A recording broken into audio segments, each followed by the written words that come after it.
औज़ुबिल्लाहिमिनश्शैतानिर्रजीम बिस्मिल्लाहिर्रहमानिर्रहीम। नाज़रीन किराम, मैं आपका मेज़बान मंसूर साहिर अपने प्रोग्राम मैं भी पाकिस्तान हूं के साथ हाजिर खिदमत हूं। पाकिस्तान अपने नाजुक दौर से गुजर रहा है। हमने शायद अपने बचपन में ये जुमला सुना और शायद मेरे वालिद ने भी अपने कहीं बचपन, लड़कपन, जवानी में ये जुमला सुना हो। 77 साल हो गए हैं। मुल्क, कौम, सल्तनत, रियासत, सियासत, सियासी, समाजी, मजहबी, माशरती, माशी गम, रंज और अलम का शिकार है।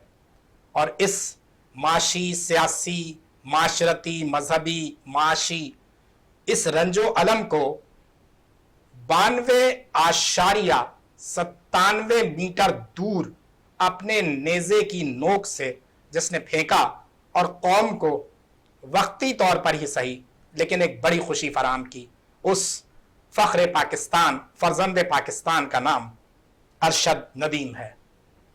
अरशद नदीम ने जो खुशियां इस कौम को दी हैं वो इस यौम आज़ादी के हवाले से भी अहम है।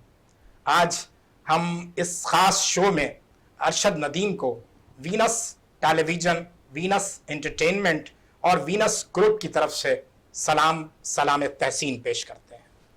आज इस मौजू पर गुफ्तगू के लिए मैंने अपने स्टूडियो में जहमत दी है सीनियर जर्नलिस्ट और तज्जियाकार गुलाम मुस्तफ़ा अजीज़ को। अस्सलामु अलैकुम। वालेकुम सलाम। गुलाम मुस्तफ़ा अजीज़ के साथ तशरीफ़ रखते हैं गुलाम मोहम्मद खान। आप डायरेक्टर स्पोर्ट्स कमिश्नर कराची और सदर कराची बास्केटबॉल एसोसिएशन हैं। इसके अलावा आप खेलों की सरपरस्त के हैसियत से तमाम खेलों की एसोसिएशंस में और खिलाड़ियों में यकसा मकबूल हैं। अस्सलामु अलैकुम। वालेकुम अस्सलाम व रहमतुल्लाहि व बरकातहू। गुलाम मुस्तफ़ा अजीज़ साहब, आपसे शुरू करते हैं। अरशद नदीम एक नाम जो पाकिस्तानियों के लिए एक खुशी का इस्तारा बन गया, अलामत बन गया। क्या जर्नी है, क्या आपके पास उसकी मालूमात हैं, कुछ शेयर करेंगे हमसे? बिस्मिल्लाहिर्रहमानिर्रहीम। पहले तो बहुत बहुत शुक्रिया जनाब मंसूर साहिब साहब, आपने हमें प्रोग्राम में बात करने के लिए बुलाया। इतनी बड़ी खुशी देना कौम को, ये कोई मामूली बात नहीं है। अरशद नदीम क्योंकि मैं से मियाँ चन्नू के रहने वाले हैं, लाहौर में उनका वापसी पर जिस तरह से पुरतपाक इस्तकबाल किया गया, जाहिर बात है जो उन्होंने परफॉर्मेंस पेरिस में दी है 92.97 जनाब नेजा फेंकना, और हमें तो लगा कि जैसे हमारे गम जो है वो उस नोट पर रखे हैं और इसमें उन्होंने 90 के ऊपर दो दफा थ्रो की। एक 91 मेरा ख्याल है समथिंग था कुछ नहीं, पिछले कॉमनवेल्थ में 89 था या 90 से ऊपर 90 से ऊपर था उसमें। दो दफा इन्होंने ये 90 का हदफ अबूर किया और ये छठे एथलीट हैं नेजाबाजी में। इनका नंबर छठा आता है जो उन्होंने 92.97 किया है। इससे पहले इनके ऊपर है, लेकिन वो उन्होंने अपनी गुफ्तगू में कहा अरशद नदीम ने कि इंशाल्लाह वो मैं कवर कर लूँगा एक दिन, मतलब नेक्स्ट जो ओलंपिक होंगे उसमें उनकी परफॉर्मेंस ऊपर ही होगी इंशाल्लाह। और क्या समझते हैं आप कि इस सारे जीत के बाद, इस सारे मूवमेंट के बाद, ओलंपिक चैंपियन बनने के बाद और ये जो छोटे गेम्स से मैं मुराद लूंगा कि क्रिकेट और हॉकी के अलावा जो गेम्स हैं उसमें कितना स्कोप बनेगा, नौजवान रागिब होंगे और हुकूमत की सरपरस्ती आएगी, छोटे गेमों को क्या फायदा होगा?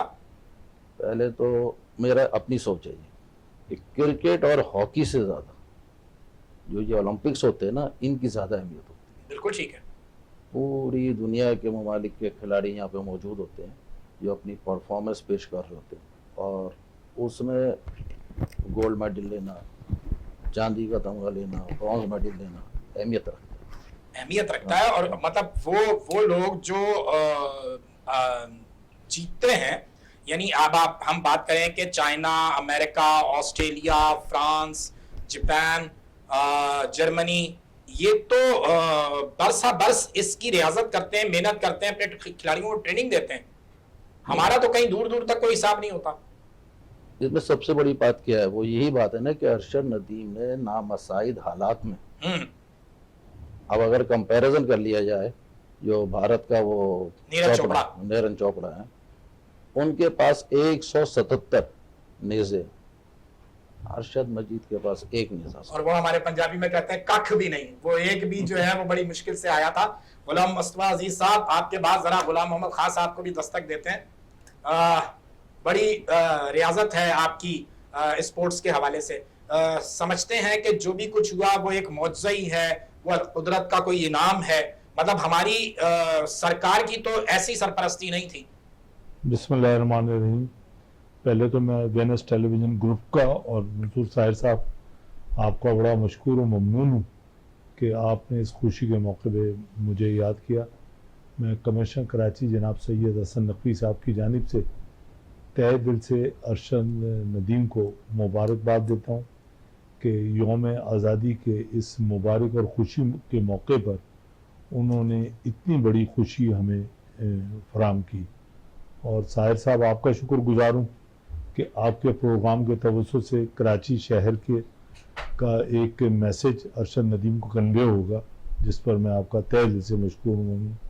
आप तो एक बड़ी अजीम शख्सियत हैं। जैसे आपने मेरे बारे में कहा, शायरी की ज़बान में जो परसों मुशायरे में आपने पाकिस्तान पे शायरी की, मैं उस पर भी आपसे ज़्यादा तशक्कुर करूँगा। मैं साहिब साहब सिर्फ इतनी बात कहूँगा कि अरशद नदीम ने जो कुछ किया है, तन तना कोशिश, ये जो प्रोपेगेंडा किया जा रहा है, मेरे ख्याल से जो मेरी मालूमात है और मेरी मालूमात मुसद्दिक़ा हैं, इसमें कोई गलती नहीं है, कि पाकिस्तान ओलंपिक एसोसिएशन और पाकिस्तान एथलेटिक फेडरेशन ने कॉमनवेल्थ गेम्स के बाद इन पर भरपूर तवज्जो दी थी।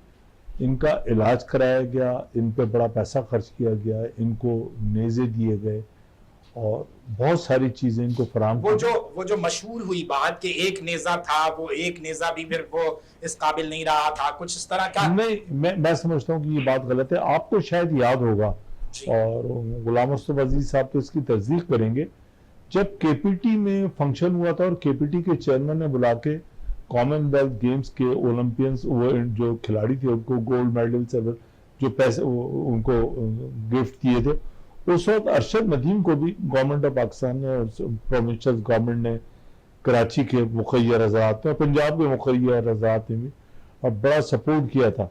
मगर जैसा कि अभी गुलाम मुस्तफा साहब ने बताया, क्योंकि इनकी मालूमात के तो करीब मैं नहीं पहुंच सकता, चोपड़ा की जो बात है उसमें बिल्कुल सही बात है, उस पे 1 अरब से ज्यादा इन्वेस्टमेंट की गई। शायद इसलिए भी कि वो करने की पोजीशन में है। हम तो वैसे ही रो रहे हैं, हमारी तो सरकार में तनख्वाहें देने के पैसे नहीं होते, सिर्फ एक क्रिकेट बोर्ड है जो अपने रेवेन्यू को खुद जनरेट करता है, इसलिए वो बेहतर है, बाकी तो सबका हाल बुरा है। आप बिल्कुल दुरुस्त कर रहे हैं। और आपने जो भी कहा ना ओलंपिक के बारे में, कि क्रिकेट हॉकी के बारे में, आपको याद होगा 1994 के अंदर हम 4 खेलों में चैंपियन थे। स्नूकर में भी हम वर्ल्ड चैंपियन थे, स्क्वाश में भी हम वर्ल्ड चैंपियन थे, और स्क्वाश में हमने एक बड़े तवील अरसे तक हुक्मरानी की। वो तो दौर था ना, वो तो मुकाबला चलता था, जानशेर और जागीर, कभी जागीर जीतते हैं, कभी जानशेर जीतते हैं, कभी जागीर जीतते हैं, एक तसलसल है वो। आज आपके प्रोग्राम के तवज्जो से हुकूमत पाकिस्तान से एक अपील करूंगा कि अगर आपको अरशद नदीम जैसे एथलीट्स मजीद आपको बढ़ाने, तो डिपार्टमेंटल स्पोर्ट जो शहीद जुल्फकार अली भुट्टो ने शुरू की थी, डिपार्टमेंटल स्पोर्ट्स को आपको बढ़ाना होगा। साहिर साहब, आप एक बड़े जय्यद सहाफ़ी हैं और आपका ताल्लुक आर्ट्स काउंसिल से भी है। आपको पता है कि सहाफत में आजकल तनख्वाहों के मसले हैं ये, मगर जो असल चीज है, पापे और चाय से नाश्ता करने वाला अरशद नदीम नहीं बन सकता। डिपार्टमेंटल स्पोर्ट्स बहाल होगी, पेट का जब तक मसला हल नहीं होगा। देखिए अरशद नदीम के जूते कितने के थे आपको पता? 84,000 रुपए के उसके जूते थे। जो पाकिस्तान में शायद हॉकी खेली जा रही है, गोलकीपर की किट 3.5 लाख रुपए की। साहिर भाई, मेरा और आपका बच्चा कहां से खरीद सकता है? बिल्कुल ठीक बात है। तो जब तक डिपार्टमेंटल स्पोर्ट्स बहाल नहीं होगी तो अरशद नदीम अब दोबारा पैदा नहीं हो सकेगा।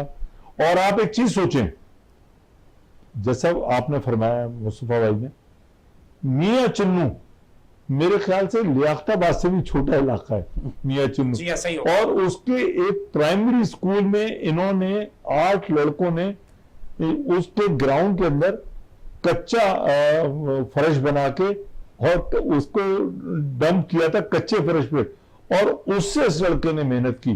तो जहां पर इसको अल्लाह ताला ने नवाजा है, वहां इस लड़के की मेहनत बहुत ज्यादा है। और आप देखें उम्र भी देखें, उसके 2 बच्चे हैं, उसकी आपने वालिद और वालदा की जब वो हंस रहे थे उनके दांत देखे होंगे आपने कि दांत उनके टूटे हुए थे, दांत बनाने के पैसे नहीं थे, मगर इस लड़के ने हिम्मत नहीं हारी।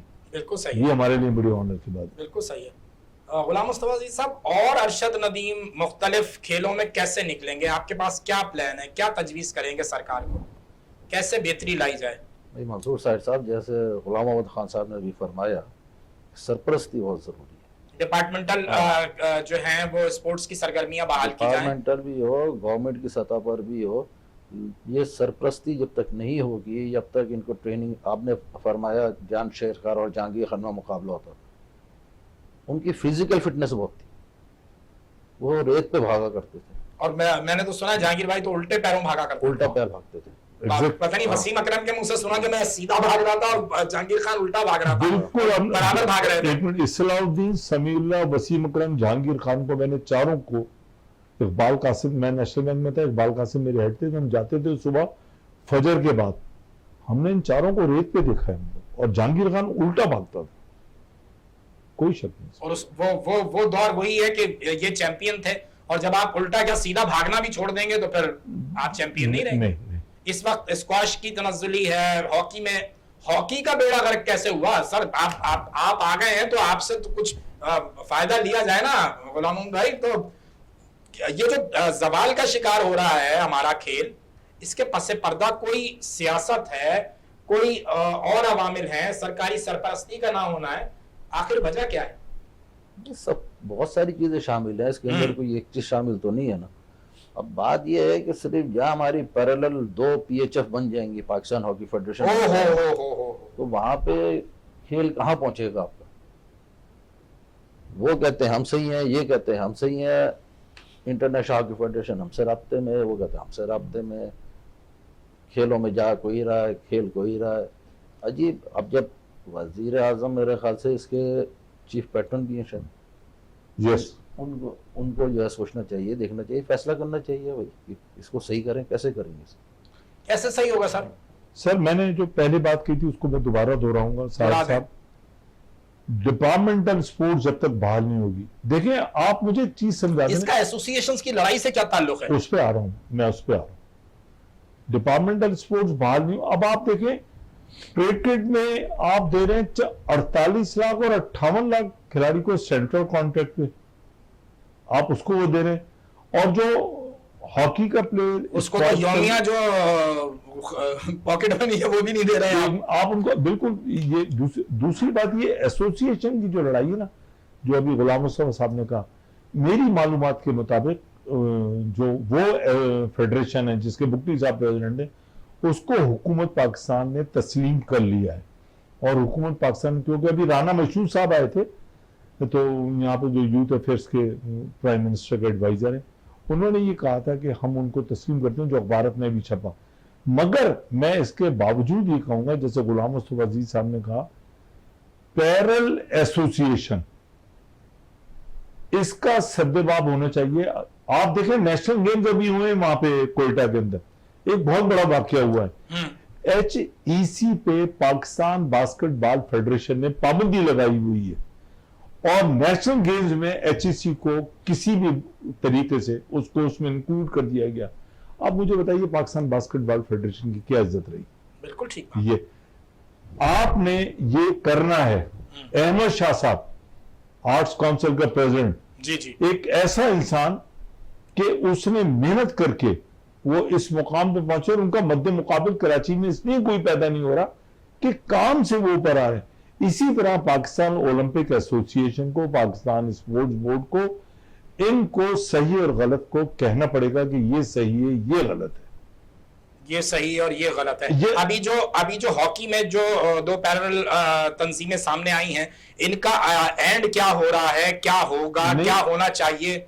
मैं इसमें एक बात बता दूं, अभी जो 2 टूर हुए हैं पाकिस्तान हॉकी टीम के मुस्तफा उसमें अजीज। बड़ा बड़ा अच्छा नौजवानों ने बलबला दिखाया, जोश दिखाया, जुनून दिखाया, कहीं अपनी सलाहियतें दिखाई और ये दस्तक दी, ये बात बावर कराई कि हम कहीं एग्जिस्ट करते हैं। अगर ये आप पीछे से लड़ाइयां खत्म करें, को वसाइल पैदा करें, तो ये मट्टी ताहाल जरखेज है नहीं, सर। तो अभी हॉकी टीम के जो टूर है, मुस्तफा साहब मेरी बात को सेकंड करेंगे यकीनन, वो दोनों टीमें जो हैं वो उसी जो फेडरेशन जिसके मुफ्ती साहब प्रेसिडेंट है उन्हीं की नॉमिनेट थी, और चीफ ऑफ आर्मी स्टाफ ने भी उनको डिनर दिया, प्राइम मिनिस्टर ऑफ पाकिस्तान ने प्राइम मिनिस्टर हाउस में बुला के उनको वेलकम किया, उनको वो दिया, और उसमें वही जो प्रेसिडेंट सेक्रेटरी थे वो मौजूद थे। तो ये इस बात की अगमाजी करती है कि prime minister of Pakistan president chief है, तो वो उस टीम को रिकॉग्नाइज करते हैं। मगर मुस्तफा जी साहब ने भी जो बात कही है,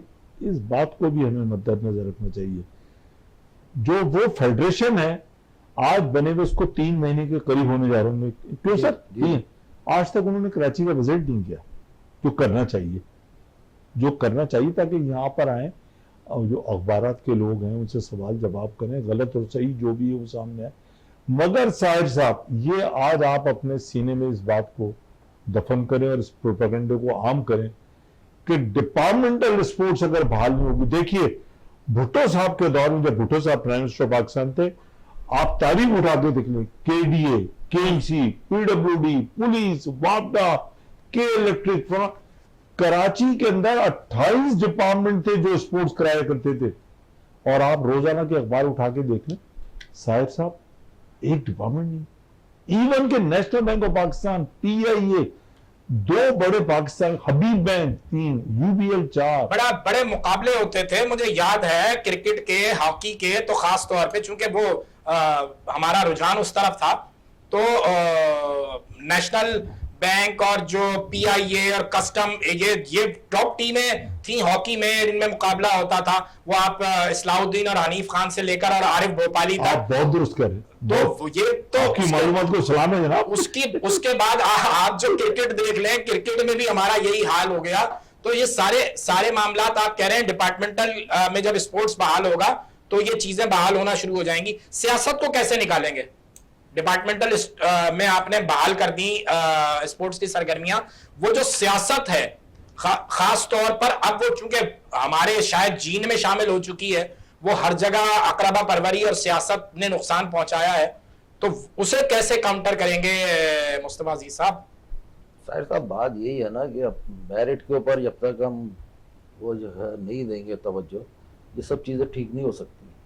मेरिट बहुत ज़रूरी है। अब सियासत को इससे बाहर करना, मैं समझता हूँ ये कोई आसान काम नहीं, क्योंकि सारे वो सियासी लोग ही, इनके पैटर्न चीफ वगैरह ये सब वही ओहदेदार आते हैं, वही बनते हैं। तो आप इसको बाहर करने का तो ना सोचें, लेकिन ये है कि सियासत तो रहेगी। बात सिर्फ इतनी है कि अगर आपने सबसे पहले पाकिस्तान को अगर देखना है तो फिर आपको मेरिट पे जाना पड़ेगा। और सबसे पहले पाकिस्तान देखने का काम मुझे लगता है शुरू हो चुका है। मैं इस वक्त, आज नॉर्मली तो मेरा पॉलिटिकल शो है नाज़रीन, आप जानते हैं, लेकिन आज हम पॉलिटिकल बात करने नहीं बैठे हैं, आज हम स्पोर्ट्स पे बात कर रहे हैं। लेकिन एक हालिया जो खबर गर्दिश कर रही है, अरबाबे इख्तियार ने अपने ही इदारे में जो है वो एहतसाब का अमल शुरू किया है। तो ये सारी बात है, ये सारी गुफ्तगू है जो इस बात की गम्माज़ है, इस बात का वाज़ेह इशारा है कि चीजें बेहतरी की तरफ जा रही हैं और चीजें बेहतरी की तरफ जानी चाहिए। नाज़रीन कराम, यहाँ वक्त हो गया एक ब्रेक का। ब्रेक के बाद वापस आएंगे, फिर आपसे गुफ्तगू का आगाज यहीं से करेंगे और फिर जुड़ेंगे स्पोर्ट्स के साथ। हमारे साथ रहिए।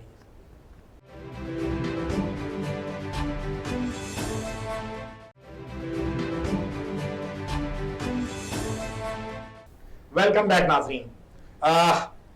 हम रुके हुए थे, बात चल रही थी ब्रेक पे जाने से पहले कि मेरिट और सारा मामला, एक बार बार जो खास तौर पे सोशल मीडिया तो एक बेलगाम शुत्र बेमहार है ना, तो उसको तो आप नहीं रोक सकते। बार बार एक चीज जो है वो हमने पोस्टों में पढ़ी कि 7 एथलीट गए, 7 एथलीट गए और 7 एथलीटों में सिर्फ एक आदमी ने अगले मरहले के लिए क्वालिफाई किया और आपके लिए गोल्ड मेडल जीता। क्या बाकी 6 जो थे उनका इंतखाब मेरिट पर हुआ था? अब ये बात तो बड़ी गहरी बात है, क्योंकि अंदर सर, यही बात करने के लिए साहब को ये भी होता है, आपके लिए मालूमात में इजाफा करूं, जी, साथ में 2 बच्चे ऐसे थे जो व्हाइट कार्ड वाइल्ड कार्ड पे गए थे वो उसमें शामिल नहीं थे। और ये सारी सूरत हाल जो है वो फिर मुस्तफा अजीज भाई आपको ये तो बताना पड़ेगा, ये मतलब आप मेरे जो देखने वाले हैं वो इस बात को जानना चाहेंगे कि ये जो 7 एथलीट गए, चले ये कहीं ना कहीं से खिलाड़ी हैं, एथलीट हैं, मेहनत करते हैं, कहीं ऊपर आए होंगे, नेशनल हवालों में ऊपर आए होंगे, और वो जो ऑफिशियल्स इतने सारे गए थे वो जस्टिफाई करते हैं? वो ऑफिशियल देखे, मैं आपको बताऊं, ऑफिशियल जो 40 मेरे ख्याल से साथ गए थे, शायद कितने थे, 40 ही थे ना? नहीं इतने तो नहीं थे, मेरा ख्याल है डबल फिगर में थे शायद, लेकिन सूरत हाल ये है कि क्या ये जस्टिफाई होता है? सर आप बताएं। हो सकता है मुस्तफा भाई थोड़ा सा जो है वो कहीं दोस्तों के लिए नर्म रवैया रखते हो। नहीं मैं देखें, जो हमारे आप में बड़ी अभी थोड़ी देर पहले बात कर रहे थे कि जो मुल्क की इकोनॉमिकल पोजीशन है ना, उसमें ये जेब नहीं देता कि इतने लोग जाएं, मतलब। और अगर वो गए थे तो प्राइम मिनिस्टर पाकिस्तान आजकल बड़ी कोशिश कर रहे हैं कि शाख खर्चियाँ ख़त्म की जाएं, ये ख़त्म किया जाए, वो ख़त्म किया जाए, तो इसमें बास परोस होनी चाहिए कि भाई इतने लोग आप चले गए, हर 10 दिन वहाँ पे आप घूमने फिरने के लिए, मगर जब इसमें एक बात है, 7 एथलीट गए ना, अब 7 एथलीट में एक उनका मैनेजर भी होगा, एक उनका कोच भी होगा, 21 तो यही होगा, तो मैनेजर और उसके बगैर तो वो जा नहीं सकते ना।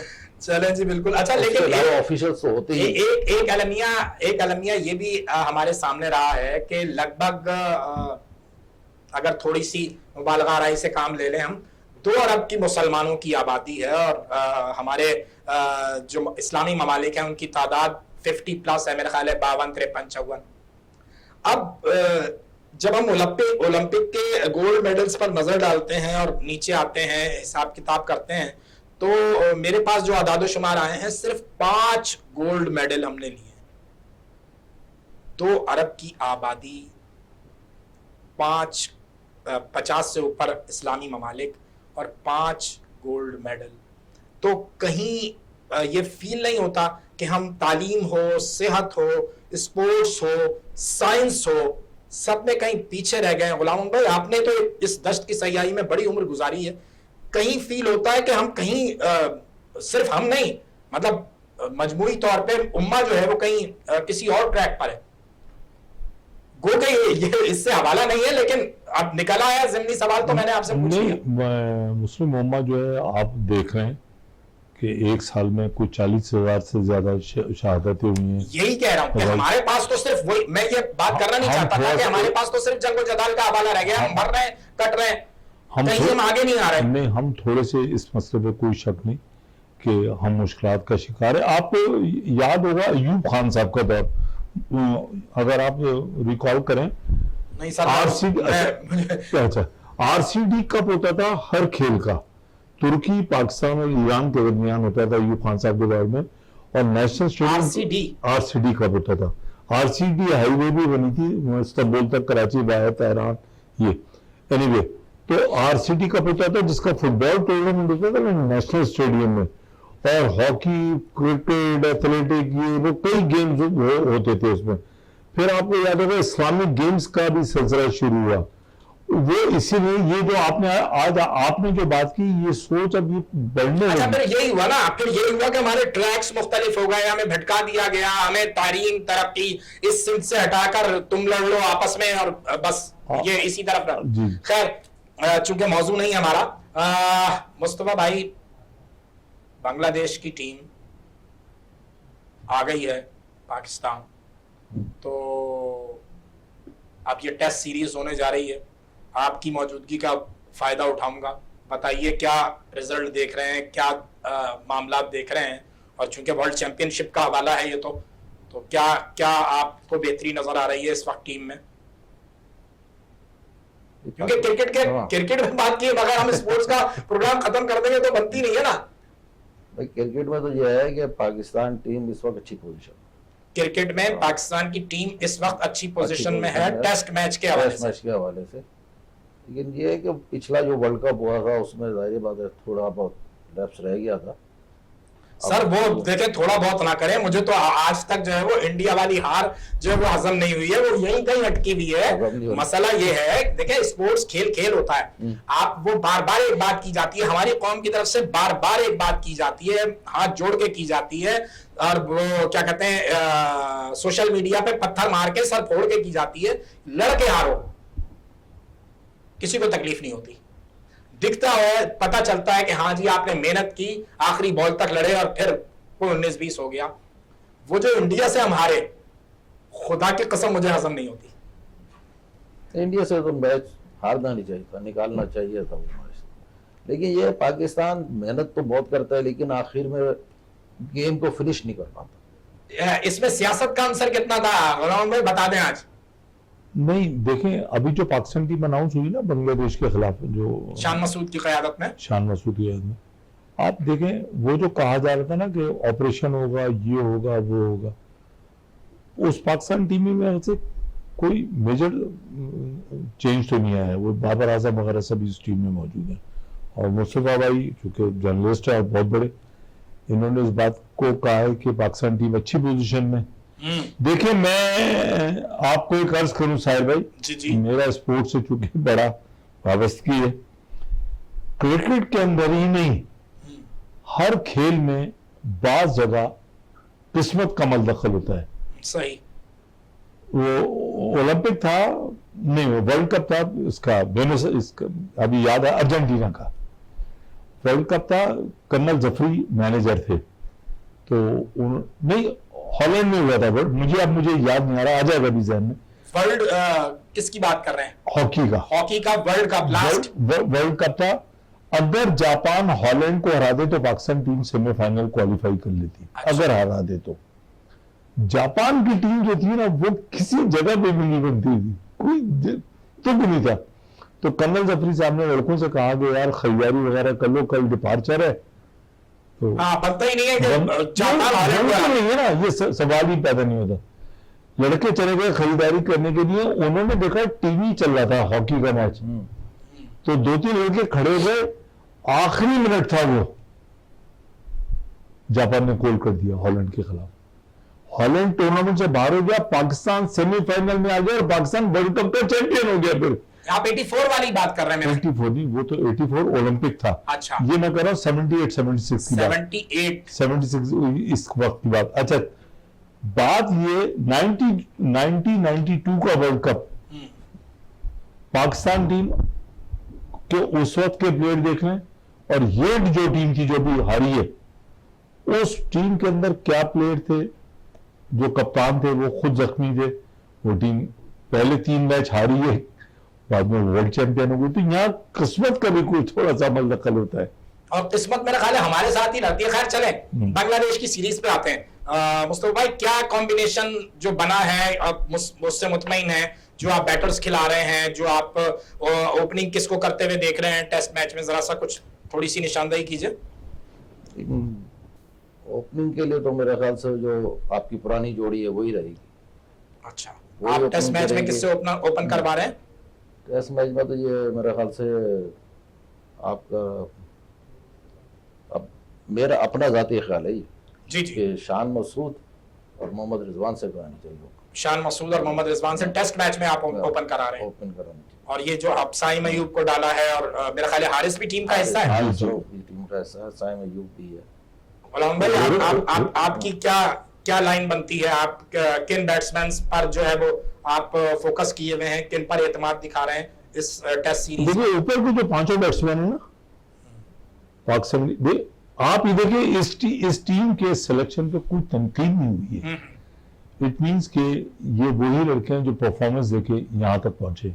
ऊपर के जो 5 लड़के हैं ना टेस्ट मैच के इस वक्त बेस्ट अवेलेबल प्लेयर है पाकिस्तान के। तो मेरा ख्याल है कि ओपन जो है, जैसे कि आप रिजवान का कह रहे हैं, मेरा अपना ख्याल है शान मसूद और साइम अयूब से ओपन कराई जाएगी और नंबर 3 खेलेंगे बाबर आजम।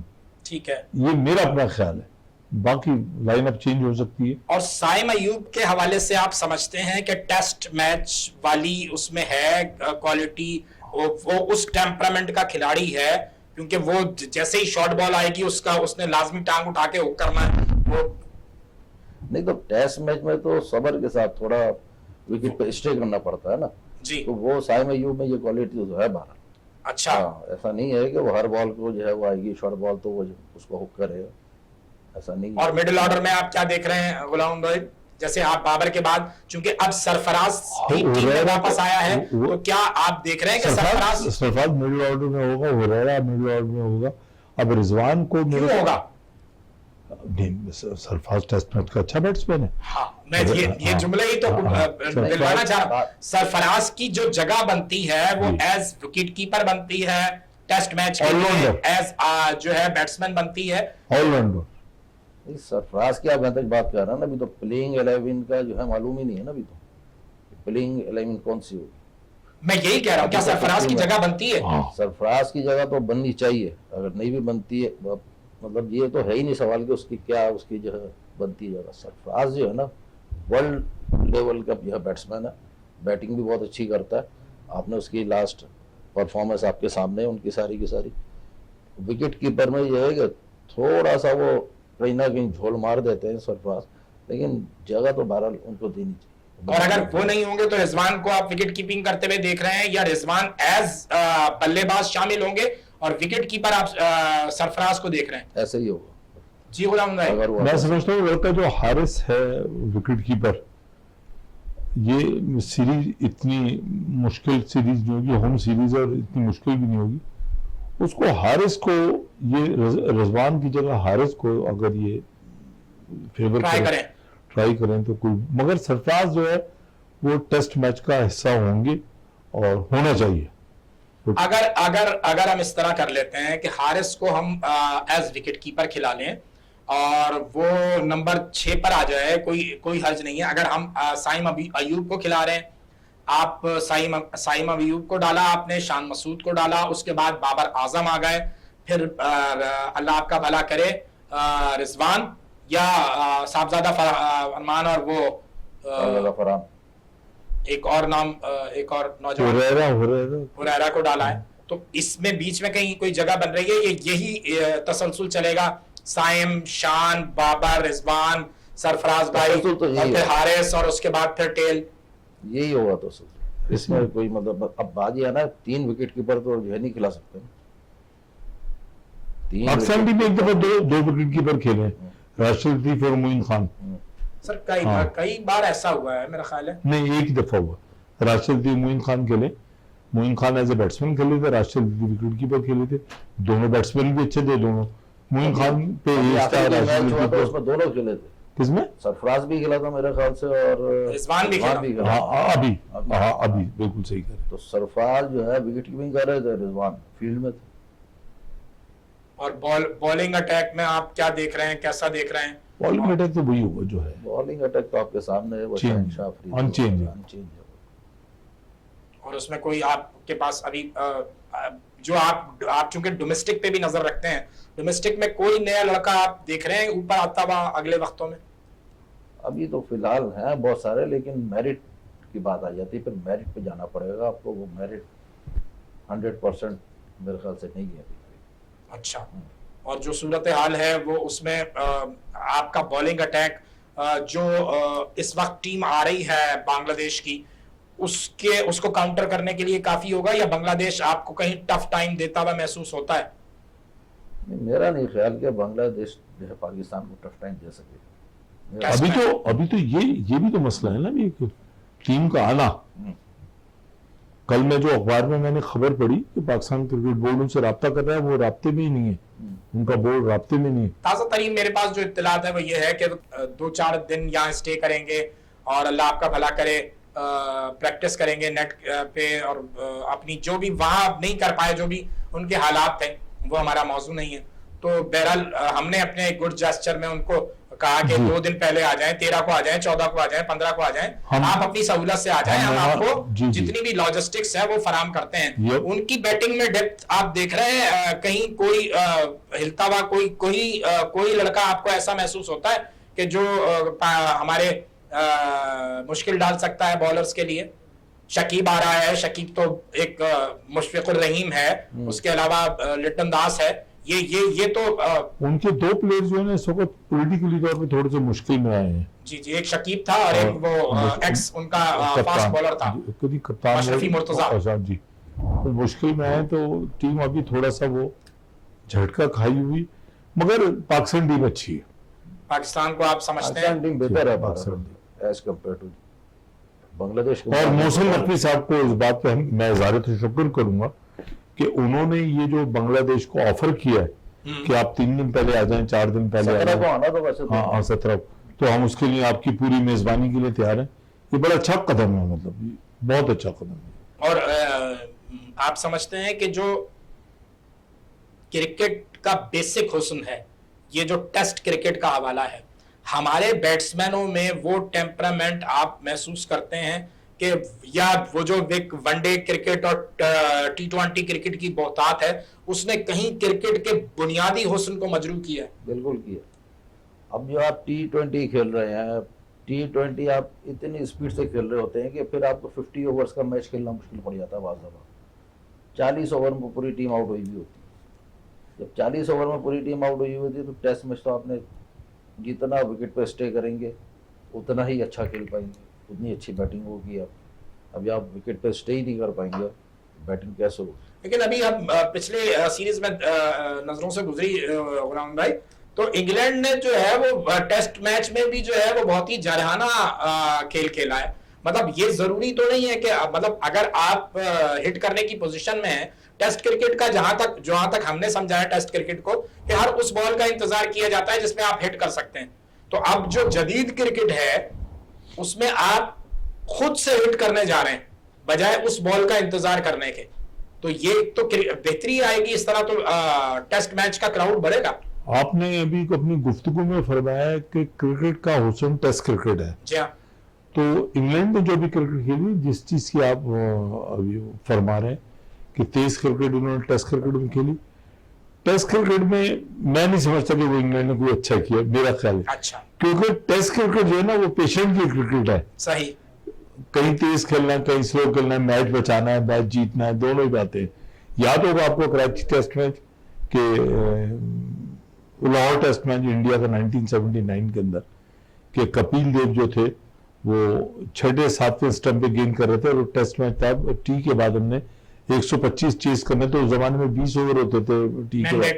जी, माजिद खान साहब ने विकेट उखाड़ के 5 विकेट उसमें लगा दी थी कि लेग साइड यहाँ पे गेंद कर लो। तो टेस्ट मैच बचाने के लिए तो फिर वो सब कुछ करना पड़ता है। क्रिकेट का उसूल टेस्ट क्रिकेट है। मुस्तफा अजीज साहब, क्या जो अब क्रिकेट बोर्ड में तब्दीलियां हुई हैं, नए डायरेक्टर्स आए हैं, तो वो जो उखाड़ पिछाड़ की बात हो रही थी वो खिलाड़ियों वाली साइड पे तो नहीं, इस साइड पे हो गई? नहीं, तो ये तो जब मैनेजमेंट चेंज होती है तो ये थोड़ी से तो जो है वो आती है। तो मैनेजमेंट ही चेंज हुई ना। खिलाड़ियों का जो भी मामला आया, जो भी स्कैंडल्स आए, जो भी के फला की बात नहीं सुनता, वो खिलाड़ी उस खिलाड़ी के साथ नहीं है, वो 3 खिलाड़ी अलग हैं, वो 6 खिलाड़ी अलग हैं, वो 2 खिलाड़ी। मैनेजमेंट जब चेंज हुई है तो उसका इम्पैक्ट तो आएगा ना यहाँ पे खिलाड़ियों पर। मैं आपसे ये पूछ रहा हूँ कि ये जो मैनेजमेंट अब चेंज हुई है, वकार यूनुस साहब आए हैं और बाकी कुछ लोग आए हैं नए, तो अब कुछ आप में बेहतरी की तरफ देखेंगे या स्टेटस को का ही हवाला है? नहीं, बेहतरी तो आएगी इंशाल्लाह वक्त के साथ साथ। जिन्होंने सारी ऊपर मैनेजमेंट वगैरह थोड़ी बहुत हुई है चेंज इनकी, उसका इम्पैक्ट जो है खिलाड़ियों पर भी लाजमी है मैनेजमेंट से। जी, मैं मुस्तफा अजीज साहब को सेकंड करूंगा।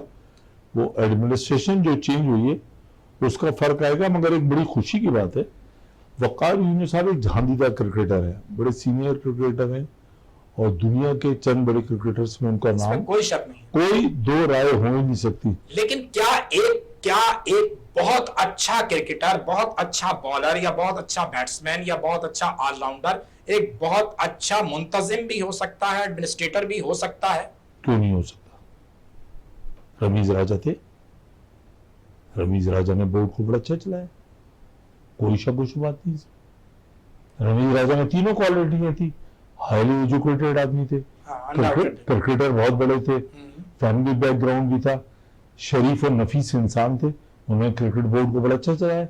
मोहसिन नकवी साहब ने जिस मेहनत के साथ मैं देख रहा हूं, मगर उनके साथ मेरा अपना ख्याल है, ऐसा मेरा ख्याल है कि उनके साथ एक मजबूरी है, उनको अगर मेरा वो पैगाम सुने, क्योंकि वो मैंने सऊदी अरब के सफीर का उनके बारे में, वो सऊदी अरब के सफीर लाहौर आए थे, तो उन्होंने उनके बारे में जो कमेंट्स किए थे ना, मेरा खून बहुत बड़ा कि मोहसिन नकवी साहब इस तरह पाकिस्तान के लिए एक अच्छा इंसान हमें मिले।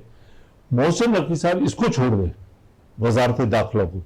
देखिए, आपने अपनी इब्तदाइया कलमात में एक बात कही थी कि हम नाजुक दौर से गुजर रहे हैं। कल वाला मतलब ये पॉलिटिकल बात मैं नहीं करूंगा, थोड़े से हम क्राइसिस में हैं, 2 प्रॉमिस के अंदर हमारे अच्छे हालात नहीं हैं।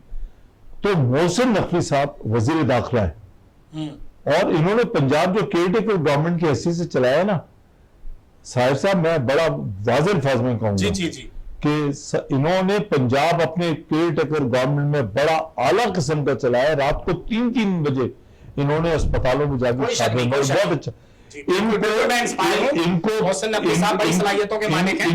इनको क्रिकेट बोर्ड अकेले ले लेना चाहिए और मिनिस्ट्री ऑफ इंटीरियर जो है ना, वो इस वक्त बहुत मुश्किल काम है, वो ये किसी को हैंड ओवर करते हैं। चले, आपने कहा कि सऊदी सफीर ने जो कुछ के बारे में कहा, मैं जुमला मुकम्मल कर लूं फिर आपकी तरफ आ रहा हूं कि सऊदी सफीर के जुमले में जो मोहसिन नकवी के हवाले से कहा था, बड़ा खून बढ़ाया गुलाम मोहम्मद भाई का। और मुझे याद पड़ता है कि यूनुस खान ने जो कुछ गुलाम मोहम्मद भाई के लिए कहा था, तो वो मैं सुन रहा था तो मेरा बड़ा खून बढ़ा था, माशाअल्लाह। अल्लाह ताला सलामत रखे। जी, आप कुछ बात कर रहे हैं? मैं ये कहना चाह रहा था कि मोहसिन नकवी साहब ने एक नेशनल स्टेडियम कराची में प्रेस कॉन्फ्रेंस की थी, तो उसमें एक सवाल किया गया था उनसे कि आपके पास 3 होते हैं, कि आप 3 औरों के साथ इंसाफ कर सकेंगे? उन्होंने बहुत छोटा सा जवाब दिया था कि बिल्कुल कर सकूँगा। उसका ऊपर एक और मतलब उसका फॉलोअप आया, एक और जो है वो किसी ने जो है वो सवाल किया कि इतना टाइम होगा? उन्होंने कहा बिल्कुल होगा मेरे पास। हाँ, वो रूटीन का आदमी नहीं है, इसमें तो कोई शक नहीं है। चलें जी, हमारे प्रोग्राम का वक्त खत्म हो गया। नाज़रीन कराम, अरशद नदीम से गुफ्तगू शुरू हुई थी, अरशद नदीम पर ही गुफ्तगू ख़त्म करेंगे कि इस फ़ख्रे पाकिस्तान, फ़र्जंद पाकिस्तान को, जिसने कौम को इकट्ठा किया, जोड़ा, खुशियाँ दी, 14 अगस्त के हवाले से 14 अगस्त के हवाले से एक तोहफ़ा पाकिस्तानी कौम को दिया ओलंपिक में गोल्ड मेडल की हैसियत से, और हमारा सर फ़ख्र से बुलंद किया। अल्लाह ताला हमारे इस स्पोर्ट्स के मैदान में हमें और ऐसे अरशद नदीम दे, और सरकारी सरपरस्ती में थोड़ा सा मेहनत करें, निकलें और ढूंढें, क्योंकि बकौल इकबाल ज़रा नम हो तो ये मट्टी बड़ी ज़रख़ेज़ है साथी। नाज़रीन कराम, आज तक के लिए इतना ही। अल्लाह हाफ़िज़।